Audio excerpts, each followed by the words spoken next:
on how much the lands go for. My name is Jumoke Michaels. Banji, good morning. Good and morning. how did you feel about the change of the service chiefs that we've been clamoring for? Yeah, we've been clamoring for it. It came like something out of the blues. And because Nigerians have probably lost hope that it will happen during this administration. But President Muhammadu Buhari also maybe behaved like a Maradona yesterday and surprised Nigerians with the change of the service chiefs. Well, we are hoping and we are praying that it will be the real change that we actually desired or we clamored for. Well, he has done that, whichever way he has done it. All right, so, well, that's part of our discussion this morning on the program. And, well, we have someone who we've been wanting to come on the program, and we have him today. He's an attorney at law and a public affairs analyst, Mr. GT Oguye. You're welcome, sir. It's my pleasure to be here. Thanks so much for inviting me. Yeah, good morning, sir. Just as Jubake said, it's been a dream guest. Many Nigerians were actually have come up with different reactions to the change of the service chiefs. While some say, well, they hope this will be the change they desired. Some are saying that, well, the exclusion of their regions or their states or their kinsmen was not good enough. But for you, what was your reaction when you heard the news? I was particularly excited by the removal of the services. And the reason is that, contrary to the opinions of many people, and they have the right to these opinions, who have been clamoring for the change of the service chiefs, I just felt that the President and the Commander-in-Chief of the Armed Forces should know, being the person that was elected the President of Nigeria, what was good for the country. And that since he had demonstrated lack of interest in changing the services as they ought to have been changed, because some of them are clocked 35, 37 years outside the years of service, and he still retained them, contrary to the expectation of many Nigerians. So I just felt that perhaps we should just leave our president alone, and that perhaps if we retain them to the end of his tenure of 8 years, of 2 terms. Because he came telling Nigerians that he came on a tripod of programs, very brief: economy, anti-corruption, to fighting security, right? So, and at the end of the 8 years, God sparing our lives, and Nigerians can then look at the achievement, the records, and then pass their judgment. Yes, there's some Nigerians that will not be alive by then. Perhaps some of them killed by Boko Haram. Some other people slaughtered in cold blood.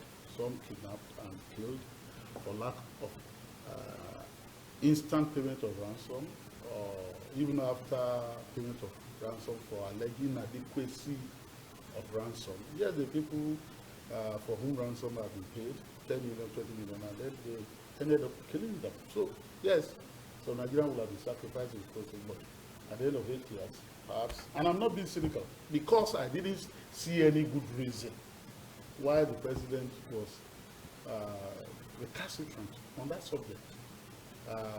You know, at the time, we've been told that he knew more than, being the commander-in-chief, more than all the other Nigerians who are civilians anyway, who are clamoring for this change, and that he had reason for retaining them. Even when the war was floundering, even when the now former chief of army staff was allegedly involved in scandals, having a property in Dubai, etc., etc., and people have been ruled at that stage on the ground of anti-corruption, which is one of the tripod that I had mentioned. The president, didn't hearken to any advice, and even when the anti-Boko Haram war was floundering. The chief of staff saying that he was going to Sambisa Forest, he was relocating there, and that he would not come back to Abuja until the war was concluded. Of course, he did. He came back to Abuja. Just empty propaganda and all that. So you retain them. So, and I'm saying that we're almost 6 years into his administration. By May, we'll be 6 years. People, perhaps, retain them to the end of his tenure, and then Nigeria can pass their judgment. So I'm not particularly excited by that. Those who know. Yeah. All right, but what about the formation of this, the new service chiefs? Previously, we say that the appointments are always skewed towards a particular part of the country, but this one there's a mix-up. Does it make it better? That has been a perception, but you need more data, more credible evidence to make that conclusion, to come to that conclusion, particularly when it relates to the appointment of the service chiefs. Look, we set out in 1999, all the Inspector General of Police appointed by Chief Olusegun Obasanjo, for example, while for Yoruba extraction, like Smith, Tafa Balogun, and there. So if the president now, Buhari, were to then appoint all his police heads from the northern part of the country, northern Muslim, during the end of, throughout his tenure, would that be sufficient for you to accuse him of nepotism on that score, right? Of course, you can say that, yes, what Obasanjo did in 1999 was a departure from what had been going on during the previous military administration. That indeed what he did was the equity of the matter, right? Against the backdrop of what we have seen in the past. But you need to look at the whole thing before you can make that kind of conclusion. What has happened now is the ones that have been removed. The chief of defense staff is from the state, the chief of army staff from Borno State, the chief of air staff from Bauchi State, and the chief of naval staff from South, I think it's from Cross River State, if I'm not mistaken. So what has the president done now again? The chief of defense staff is of Igbo extraction, whether it's Koibo or Delta Igbo or whatever, Delta Igbo. of Igbo extraction.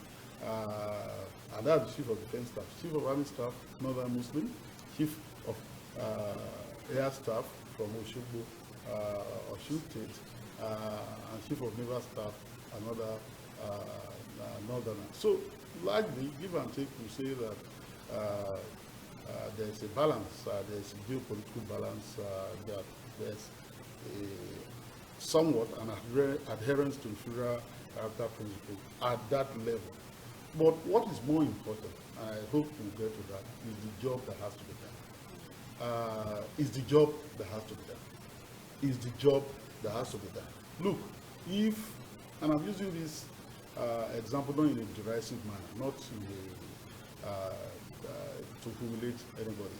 You know, if you have in a typical Lagos home, an Hausa Megad, who with his sword and bow and arrow is able to defend your household against criminal breaches, against external attacks, even sustaining injury in the process, demonstrating bravery.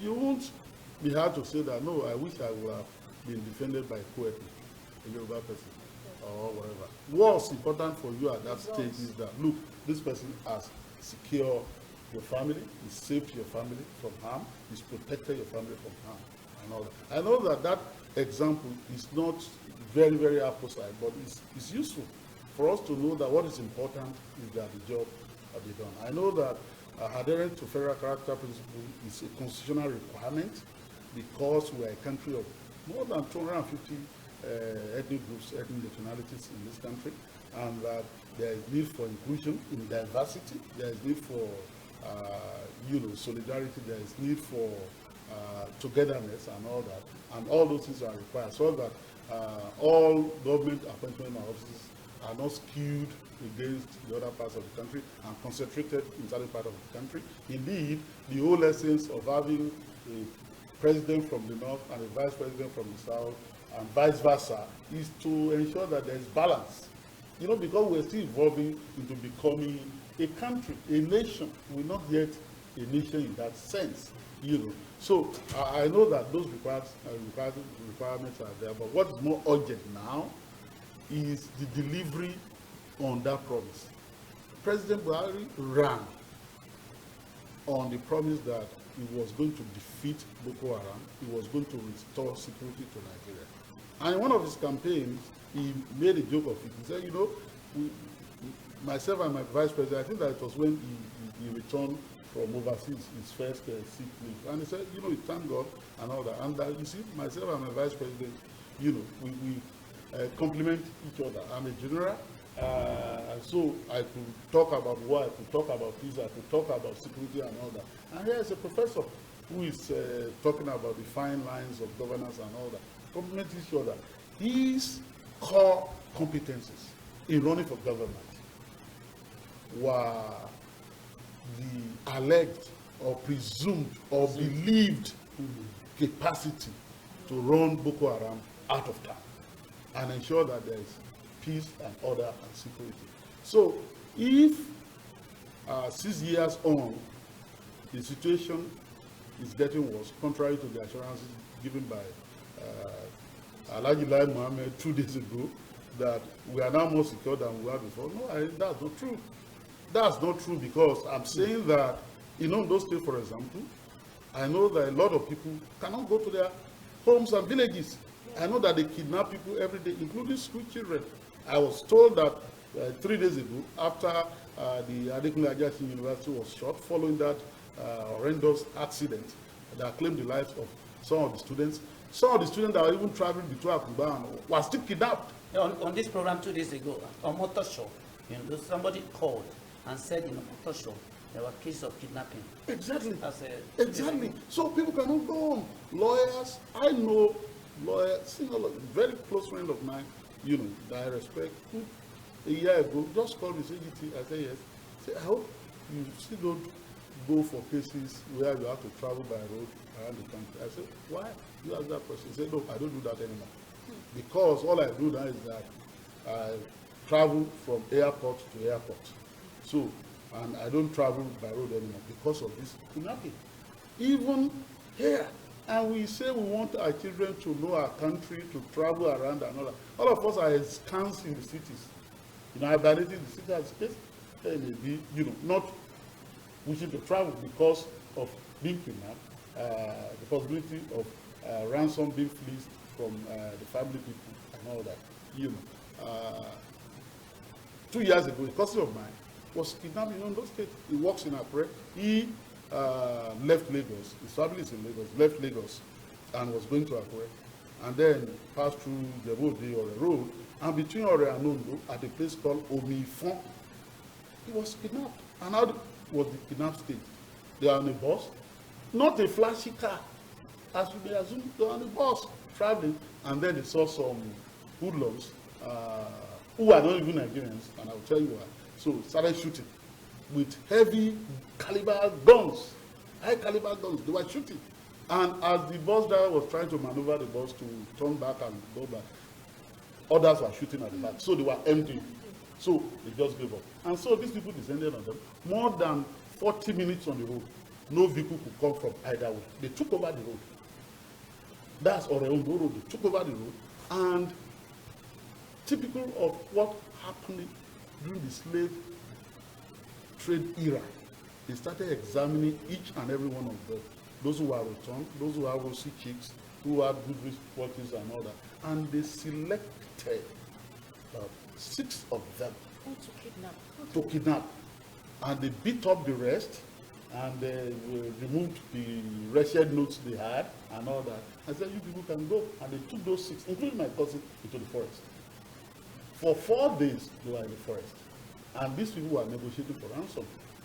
The family called the police, and said, look, the police said that they were helpless in Akure. He said that we don't have a shopper, we don't have a helicopter. The foliage in the forest is too dense, so we cannot even get anywhere. So you better pay the ransom they asked you to pay. So started borrowing money, the family, to pay the ransom. And he developed high blood pressure from that incident. Now, the shocker is that all those who kidnapped them were foreigners, speaking French, in Ondo State Forest. They were foreigners, teenagers, 22, 23, and beating them mercilessly in rain and in sunshine. They were not Nigerians, and they were taunting them that, yes, send your soldiers to come here. You still see uniform, na power, gun, na power. Because we have the guns.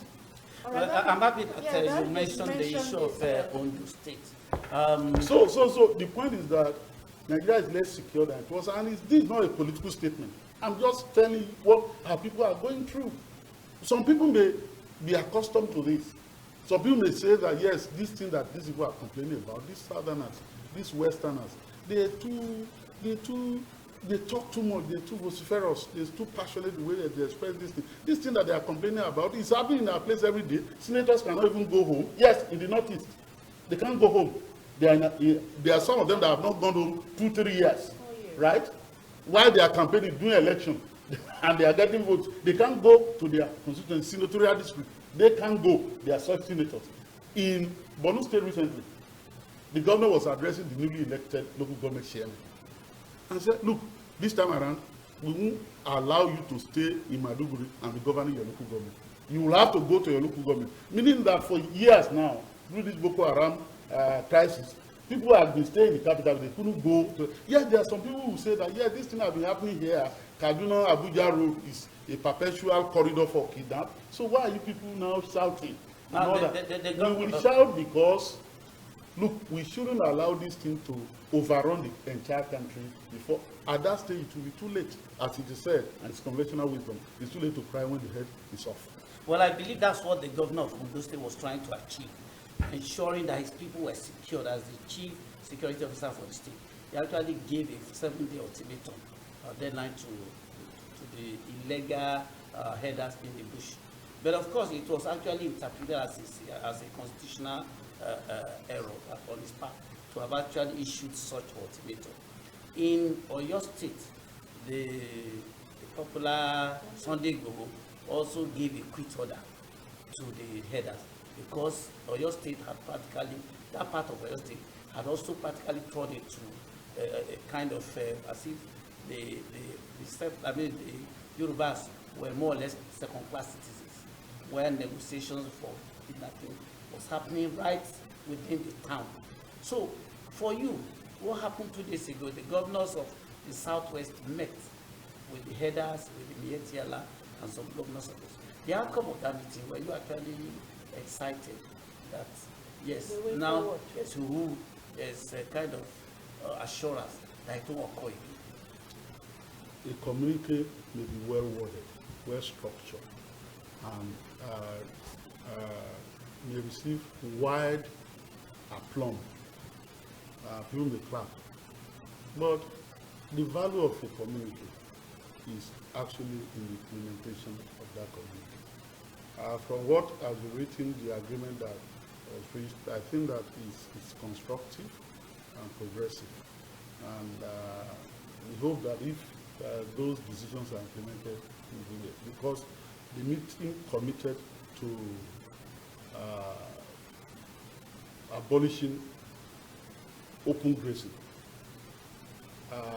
midnight herding or grazing, children herders. Underage. Yes, and then the issue of removal of people from the forest reserves especially, that issue was also sustained.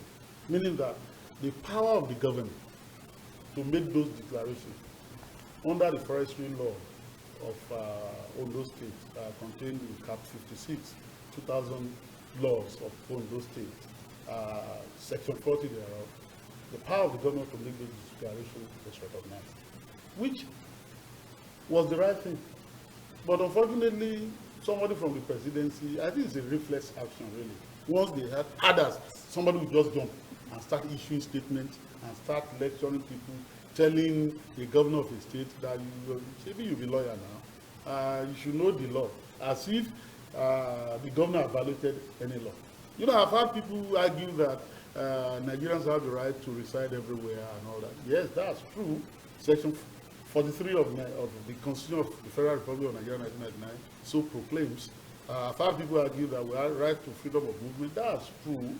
That's Section 41. Right to residency. That's true. That's Section 15 of the Constitution. But laws are made also to regulate human conduct. Okay? And so, if you have a right to reside anywhere, that doesn't mean that you can just come to a place and take over a land. Their insistence on their right to grazing, that animals have the right to graze all over the country, is Stone Age, advocacy. It's prehistory. It's antediluvian. You don't have, when you talk about animal husbandry, the modern trend is ranching, confine them. The president even has a ranch. His cows are not moving all over the place now. You know, we see the photographs and we admire him that he's engaged in animal husbandry and then teaching that farming pays. People are applauding for that. So why should the administration give an impression that they are encouraging, others, to be running riot all over the country and taking over people's land? The entire land law in Nigeria is erected on a basic principle that the rights of first settlers on the land is guaranteed. So that's why you have the Akoko people, the Ekiti people, the Odo people, all of them, the one who settled there, they then become the landlords. Yeah. And then other people come become tenants, or those who will lease their land from them, or those who will buy the land from them, etc., etc. And in any case, under the Land Use Act, the governor of the state is a trustee of that land for the benefit of everybody in that state, benefit of Nigerians. But that does not mean that because you have the right to live anywhere, you just get to somebody's land and say, I have the right to live somewhere now. I have the right to live anywhere. And so I'm going to, or you have the right to ply your trade anywhere. As some people are saying, you then go to Kano State. In any case, why are they breaking bottles in Kano State? Under a state law called Sharia law. If people have the right to trade anywhere, why are they finding it difficult to trade in liquor in Kano State as we speak? Or that you say you have the right to trade anywhere, then you go to in front of Central Mosque in Kano State and say that, yes, I'm selling pork here, come and buy. So this is not right. And so ranching is the way, so that those who may hide under nomadism, under itinerant animal husbandry, to wreak havoc on innocent people, can be kept at bay. That's the reason. And there's a larger reason here. Under that forestry law, the target is not only herders. Yes, Section 42 that prohibits a number of activities, that could be done in the forest, to list out, paragraph 1E is the one that says that you can't take cattle to the forest for pasture, or take cows to the forest, to feed and all that. It is specifically prohibited. And that if you, commit an offense under that law, then you'll be fined or sentenced to 5 years imprisonment or to both, right? So there are other activities that are prohibited, including hunting. That means you can't go there for games. So all those local or their query or their person, if you go there and not that you are caught, so it's not targeted against any specific any group. You can't go there to fish in the rivers, in the streams, in those forests. You can't go there to farm. You can't go there to do illegal logging that the locals call Anwaji, Gedu, Ge. Those who and all that. That's why the forest guy will stamp all those, timber that were legally, logged from those forests. So the number of those activities that you can't do there, you can't even kindle fire, lest you set the forest on fire and destroy the environment. The number of things that you can't do there, you can't reside there. It is against the law of nature. Human beings from ancient time moved from the forest and the wild to human settlements. Now in the 21st century, some people are saying that we must respect the rights of some people to go back to the forest to live. Not only live, but to take their cattle there. Cattle that have been domesticated before. Because you see, even if you are not familiar with down, you know that some of these animals were in the wild before they were domesticated, including goats and sheep and so on and so forth. But now, some people are insisting that, yes, they are domestic animals, but we are going to take them back to the wild, and we are going to be staying there. And some people are clapping and saying that that's the right thing to do. So it's so bizarre, and we need to, Lord have mercy. Lord have mercy. Certainly, this is going to be the first in the series of interviews on this issue. But before we go, sir, Yes, the sir. new service chiefs, what are the expectations? I know Nigerians are giving a sigh of relief that the old ones have gone, the former ones being replaced by the. What should be the expectations? Nigerians have the legitimate expectation that the service chiefs and the institution, the head, will help the president to discharge on his promise to keep Nigerians safe, to keep Nigerians secure, and to ensure that property and life are safe in Nigeria. We hope that we help you discharge that duty. And specifically, we expect, those who left, including the former chief of army staff, were saying that yes, at the point that, look, Nigerians, a war like this is asymmetric war, so it's a terrorist war. It doesn't end easily. And they started pointing to other countries where those wars have been raging. I said, for a soldier, the promise of imminent victory, rather than salaries and wages, is the basic motivation for a soldier to go to war, to lay down his life, that victory will be. But when the head of an army start talking about why it is difficult for victory to be attained, then you know that there's a problem. If I are the commander-in-chief, the moment you say that, I take you out, because you no longer believe that your troops can win the war, right? So we expect in the immediate that in the next 2 years, no, in the next 1 year, in the next 6 months, Let's give them 6 months. there should be a departure from what we're seeing. These Boko Haram people that are going to villages, killing people, cutting people's head, capturing people and all that, they should be able, as they've told us before, to defeat them. Not just technically, Okay. robustly, realistically, evidently, verifiably by everybody that yes, we have defeated these people, we have defeated them. Because it's happened in the past. Okay? And for all the other sort of criminality that goes on in the country, because the military, mind you, is involved in internal security operations all over the states. So involved in combing the forest too and all that. So for all this kidnapping and all that, they should also be able to, ensure that this is nipped in the bud. Thank And you so much. finally, they should engender confidence in Nigerian people. The idea that you hear either as a rumor or the truth with video evidence, media report of soldiers being said to be helping herdsmen to terrorize villagers, including a Baale, to say that you must perforce accept, that kind of report is not good. Because we are talking about the Nigerian military. It belongs to Nigeria. So they should engender confidence of Nigerians in it. We love the military. Really. Because it's not easy to sign up to say that I want to fight and possibly die for my country. It is a huge sacrifice they're making. And so we hope that their sacrifice will not be in vain and everything will be good for the Nigerian people. Oh, thank you so much, sir. Like, we should just go on and on with this discussion. But we really have to stop here. Thank you so much, Yes, Mr. my Aditya pleasure. Ogunye, for sharing your thoughts with us on It's the a program. pleasure to come in. It's no more. I'm happy you said that. It's no more.